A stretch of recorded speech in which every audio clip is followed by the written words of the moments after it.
Okay, so I've got a bucket of water and I've got it filled about 2 inches from the top. I want to be able to reach down and get that water easily while I get into the flow of things. I put a towel underneath my bucket because, who really wants to clean up a table? I'm missing one thing.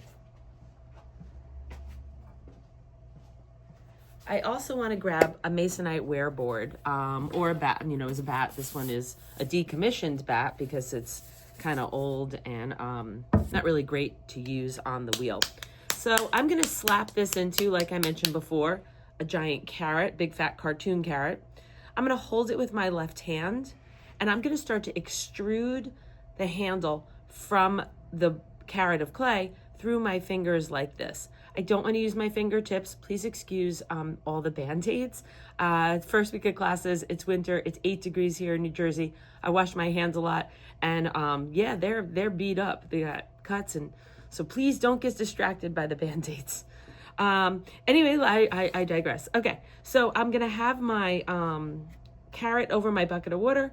I'm gonna dip my hands in and I'm gonna start to pull.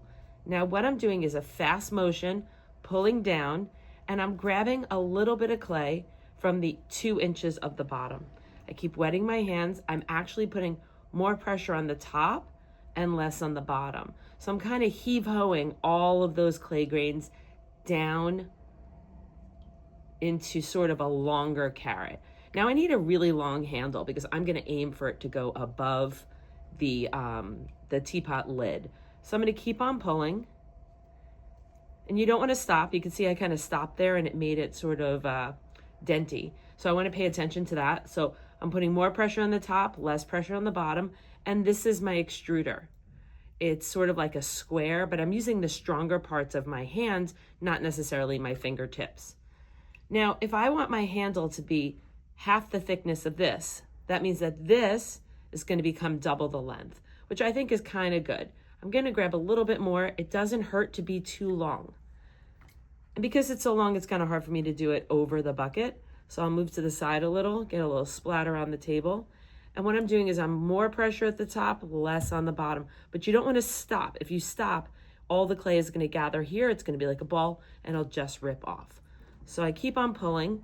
And what I'm actually doing is I'm going in one direction and then I'm turning my hand and having it go this way. Or I can keep my hand going in one direction and I can turn the clay. That's going to get me a nice even pull.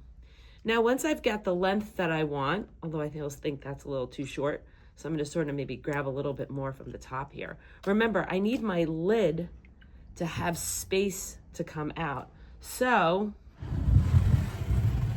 hopefully you can see that. If I want to put a handle like this, then I need to make sure that my hand can get in there and take this off as I drag that away. So this needs to be a pretty long handle. So I'm going to keep on pulling. A little bit more up here because it's a little thick because I had grabbed some new clay. And I think that that is a pretty good thickness. It's about 3/4 of an inch thick in circumference. And now I want to flatten it a little. So now I'm going to sort of keep my hands in this sort of duck manner. And I'm going to do a little bit more pressure on just one side. So you can see that the handle is starting to become flat. Over here, it's a little thick. Do a little extra work down there, a little extra work down here. And I'm just going to keep on sort of pulling in that direction. Now, that's a fine enough handle, but maybe you want to make it a little fancy. So I'm going to take this knuckle right here and I'm going to put it right into there. Not sure if you can see that dent. Probably blow it up a little in post. And that's going to give me a little bit of a more interesting sort of detail to the handle, especially if that glaze pulls inside there. So now what I'm going to do is I'm going to pinch this off. I'm going to do it from all the way up here. I want this extra clay and I'm going to lay it flat. So this board was not a good idea. Let's go find something longer. I kind of forgot what I was making.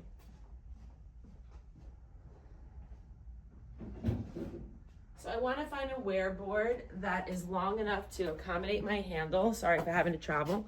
So I've kind of got this right here and I'm just going to lay it flat. I'm going to lay it on the diagonal here.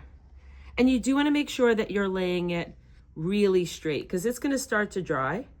And if it dries crooked, well then, you know, you're not gonna get that nice flow that you're aiming for. I'm just gonna reinforce that sort of divot that I put in it.